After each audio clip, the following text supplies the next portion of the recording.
Hi guys, random POVs here. I know that for my 150 sub reward, I was going to have a preview of my book by giving you the prologue, and I was originally just going to type it into a post for you all to read on your own time, but I'm in the midst of moving it from my notebook that's on paper with my terrible handwriting to my computer, and I'm only halfway through the prologue, and I would like to get you guys the prologue as soon as I can, so I'm just going to read it on here. Super sorry if it is loud. I'm currently outside, so you might hear wings flapping, ducks quacking, chickens chirping, other birds, but I'm going to try and do it outside because it's louder inside right now because my brother's in there. So, also, you might hear stuttering. I do have a speech impediment, so I'm going to try my best with that, but it doesn't always work out the best. So I'm also in the midst of changing. So I originally wrote it in past tense, and I'm in the midst of changing it to present tense, so again, you might hear stuttering from that, just trying to get my words right. If you don't want to listen to me, I'm going to try and have subtitles, so you can just watch the subtitles if you think my voice is annoying, which it can be sometimes. But here we go. If you've ever been a kid, you probably know what it's like to want to be special. And by special, I don't mean just having the highest grade in your class or scoring the winning shot in the tournament. I mean something like becoming famous, or having magical abilities, or saving the world. Maybe even all three.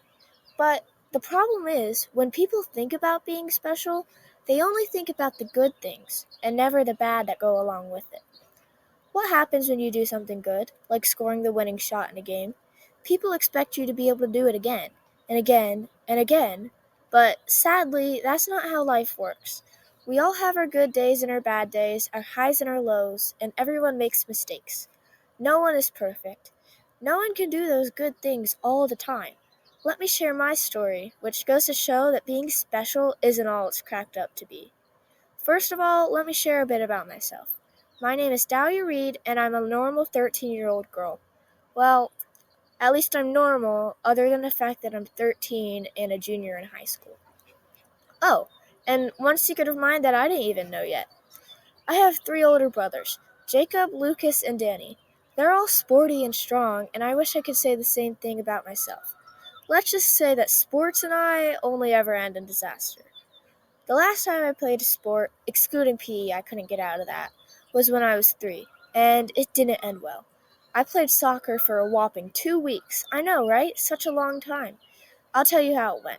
It was my first game, and we had spent the last 2 weeks practicing for it. But I hadn't wanted to play.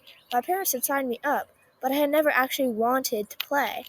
I'd struggled through the practices, but I told myself that I wasn't doing it anymore. So instead of actually playing in the soccer game, I had instead chosen to pick a bouquet of dandelions for my coach. She thought it was adorable, but my parents hadn't been very happy with me that day. Luckily, though, they decided to pull me from the league after that game. It's not that I don't like sports. I find my brother's sporting events interesting enough. It's just they aren't really my thing. Now, plants? Plants are my thing. My entire room is full of them. Ochudorsia, Sargopega woodii, Cactaceae, Fragaria anasa. Ooh, you'll never understand what happiness truly means until you've gotten up in the middle of the night just to be able to pluck a strawberry straight from the vine and eat it. Oh, and of course, my favorite of them all is Dahlia pinnata, after my namesake. They're the closest things I've ever had to friends, and I swear, they talk to me.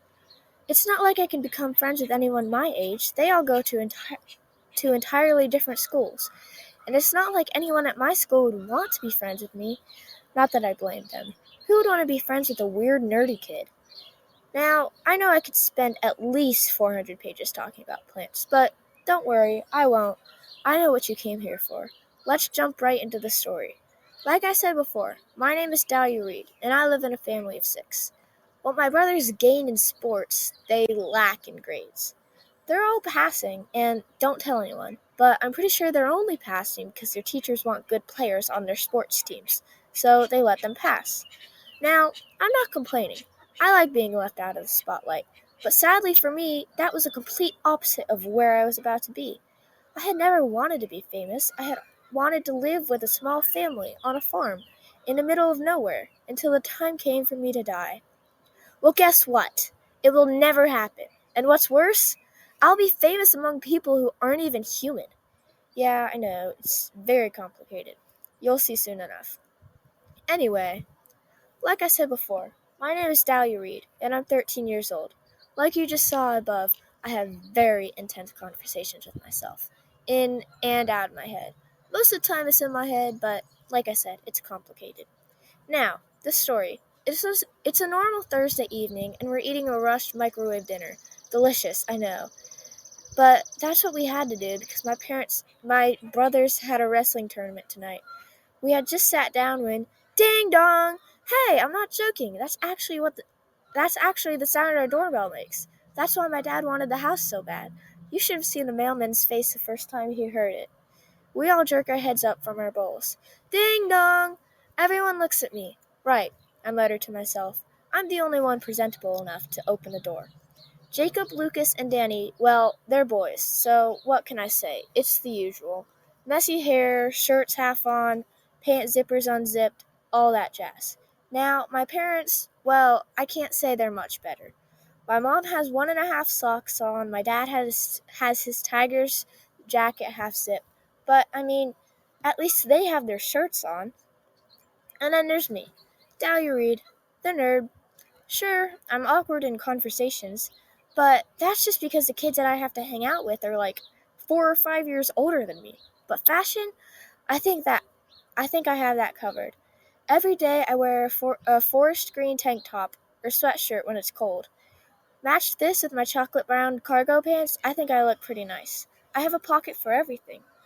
I try to at least sort of fit in, but these kids are carrying around 20 pounds on their backs. Meanwhile, I can have a pocket for everything. I have a pocket for pencils, one for math notes and homework, plus one each for English, history, and botany notes. With that, I also oh shoot. Sorry, I had it a bit out of order there. Now, don't worry, I'm not gross like a boy. I have 7 pairs of these same outfits, so I don't have to wear the same one every day. Like, ew. I try to at least sort of fit in, but these. Shoot. Okay, ding dong! Alright, I jump up from my chair and make my way to the door. Ding dong! I looked through the peephole to see who it was. It was someone that I didn't remember ever seeing, meaning that she didn't live in my town. In my small hometown, in West Virginia, we all know each other. It's just us, the Reeds. Then we have the Smiths, the Millers, the Daups, the Hertz, the Changs, and the Baileys. And that's pretty much it. Really, it's not even a town. Just 7 houses in the middle of a mountain. We all go to school in the neighboring town, Taylorsville. That woman, she definitely looked like she was in her mid-40s or 50s. She was definitely from African heritage, with her dark skin and large puffy bun. She had streaks of gray throughout her hair. Ding dong! Geez, this lady was persistent. I opened the door and she immediately said in a horrifying yet soothing voice, "Hello, Dahlia Reed." Hi, do I know? I was rudely cut off by something grabbing my throat. Oh my god, the wind, I swear. I looked down, or at least I tried to. It was wood. No, correction, it was a tree. Willow tree, matter of fact. But this willow tree was darker than any I had ever seen before. Yet, still definitely a willow. Strong, but flexible. Smart. But the question was, how did it grow through the floor of the house and around me? How did it grow so fast? And what did this lady have to do with it? The tree just kept growing, and there was nothing I could do. As flimsy as weak as my arms are, there's no way I would be able to break the branches.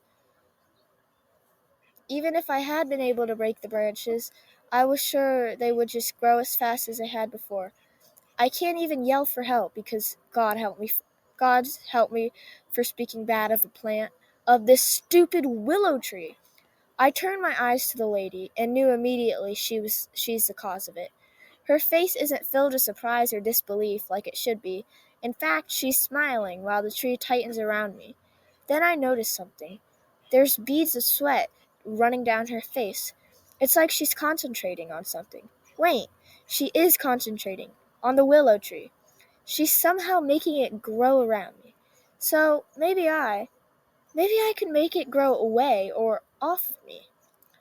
I start concentrating on the willow's roots, way down to where it started, where the roots first began. It's actually very easy to tell. It's always where the thickest roots grow from. I focus on that, forcing the branches to loosen. I gasp for air. I gasp as air floods into my lungs. What did this lady want from me? The branches start to tighten again, and I remember I need to concentrate. The branches start to loosen again. Then the strange woman said in a strained voice, "Venus, get me something to knock her out." I look to my left and see a tall man with red hair. I try to grow the tree towards his direction so he can't get close to me, but it's too late. He bursts some kind of plant pod against my forearm where it had been scratched by the willow. I start to feel dizzy and my vision starts to blur. Then my whole world goes black.